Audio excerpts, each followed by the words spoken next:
When parents say that snacks are the hardest part of making dinner work, it's usually not about what the snacks are. It's usually that snacks start doing jobs that they were never meant to do. They replace meals, they buffer emotions, or they quietly fill time and crowd out hunger right before dinner. That's the part that kept showing up, even when I was doing everything right. In the last video, I talked about planning food at a high level, so most of the mental work is already done before the week starts. That shift alone saves a surprising amount of time.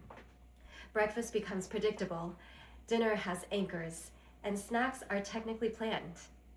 And yet, this was the place where things would quietly unravel, and usually late in the day. In our house, this didn't look dramatic. Dinner would be ready, someone wouldn't be hungry. Or dinner would turn into negotiation, or I'd start second-guessing the system. That wasn't a discipline problem.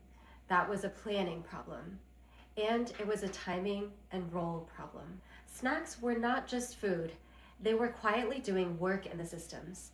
Snacks were acting as meal replacements. They were sometimes acting as emotional buffers. They were sometimes acting as time fillers. None of that is bad in itself. But when snacks start doing those jobs, they stop doing the one job they actually need to do. Snacks have one main job. They're meant to bridge meals, not to replace them. They're there to support dinner, not compete with it. Once I saw snacks through that lens, the friction made sense. Nothing was wrong, the system just wasn't aligned. This is why more planning doesn't help to fix this. Planning answers what, but it doesn't always answer when or what role the food is playing. So even very capable, very intentional parents end up carrying this background mental load all afternoon. If you want something practical to try this week, here's a simple place to start. Pick one snack time, just one, that lives clearly between meals. Not right before dinner, not open-ended. Don't change the food. Don't add new rules. Just notice what happens when snacks have a clear place instead of just floating through the afternoon. For many families, that shift alone will help to reduce how often dinner becomes another decision point.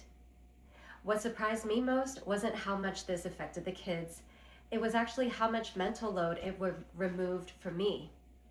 Dinner felt calmer, not because everyone ate perfectly, but because I wasn't redeciding the day.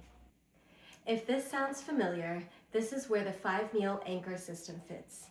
It's the system that I use to anchor dinner decisions for the week, so dinner isn't being decided from scratch every night. It doesn't solve everything, but it gives the day somewhere to land. It's not about perfect meals, but it's about reducing how often you have to decide, especially at the end of the day. When the structure is doing its job, you don't have to carry everything in your head. In the next video, I'm going to talk about the dinner decision that keeps reopening, even when snacks are handled and dinner is planned. If this way of thinking about food is helpful to you, subscribe. The next video will build directly on this.